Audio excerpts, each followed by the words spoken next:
ત્રાકુડા ગામનું આખું પ્રકરણ જે બહાર આવ્યું છે, આખી હકીકત શું છે? ખરેખર કૌભાંડ થયું છે કે નથી થયું? તમારા સુધી શું વાત પહોંચી છે? આજે સોશિયલ મીડિયાના માધ્યમથી, ન્યૂઝપેપરના માધ્યમથી જાણવા મળ્યું કે ત્રાકુડા ગામે 100 ચોરસ વારના પ્લોટમાં કૌભાંડ થયેલું છે. આ બાબતે તાલુકા પંચાયતના અધિકારી, પદાધિકારી સર્વે સાથે પ્રાથમિક તપાસ કરતા ત્રાકુડા ગામની અંદર 2023 જાન્યુઆરી 2023ની અંદર જે તે વખતના તત્કાલીન તલાટી કમ મંત્રી સાહેબે પબ્લિક પાસેથી પૈસા લઈ અને 100 ચોરસ વરની જગ્યા એલોટ કરેલી. આ 100 ચોરસ વરની જગ્યામાં તાલુકા પંચાયતમાં રેકર્ડની ખરાઈ કરતા તાલુકા પંચાયતના એક પણ રેકર્ડમાં આવી નોંધ કે આવો પ્લોટ કોઈ પણ અરજદારને ફાળવેલ નથી. રહી વાત બીજી, કોઈ પણ ત્રાહિત વ્યક્તિએ તાલુકા પંચાયતને આઉટસાઇડમાં રાખી અને તાલુકા પંચાયતના લેટરપેડનો અને તાલુકા પંચાયતના રબર સ્ટેમ્પનો દુરુપયોગ કરેલો છે, જેવું પ્રાથમિક તપાસમાં અત્યારે જાણમાં આવ્યું છે.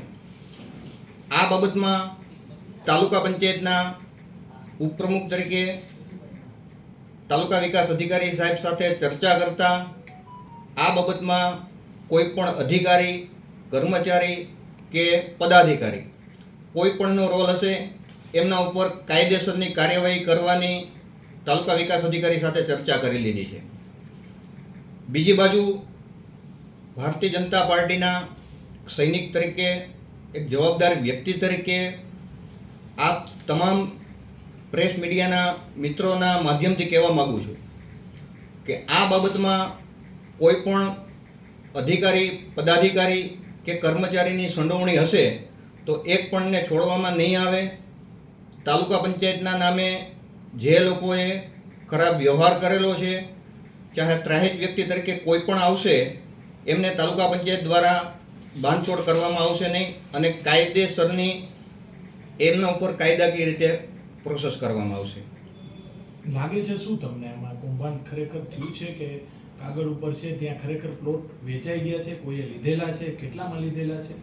પ્રાથમિક માહિતી અનુસાર એવું જાણવા મળેલ છે કે જે તે વખતના તલાટી મંત્રીએ આ રીતનું પ્લોટ એલોટ કરી દીધેલા છે, પણ જ્યાં સુધી તાલુકા પંચાયતના રેકર્ડમાં એમની નોંધ કરવામાં આવેલ નથી, તાલુકા પંચાયતને જાણ કરવામાં આવેલ નથી, ત્યાં સુધી અગાઉ કોઈ પણ વાત કહેવી ઉચિત લાગતી નથી. એટલે ગામ લોકો શું કહે છે? કોઈ સંપર્ક થયો હોય ભાઈ મેં આ આટલા રૂપિયાનો પ્લોટ લીધો છે કે મેં આવો, કોઈ ગામ લોકો એવો કોઈ દાવો કરે છે કે હા અમે પૈસા આપ્યા હતા ફલાણા ભાઈ, ઢીકડાભાઈને? અત્યાર સુધીમાં સવારે જ્યારે આ પ્રેસ નોટમાં આવ્યું, સોશિયલ મીડિયામાં આવ્યું, ન્યૂઝપેપરમાં આ વાતચીત આવતા આજે અમારું તાલુકા પંચાયતનું જનરલ બોર્ડ હતું, કારોબારી મિટિંગ હતી. અત્યાર સુધી ત્રાકુડા ગામમાંથી કોઈ પણ અરજદાર કે કોઈ પણ ફરિયાદી અમારા સુધી અત્યારે પહોંચ્યો નથી.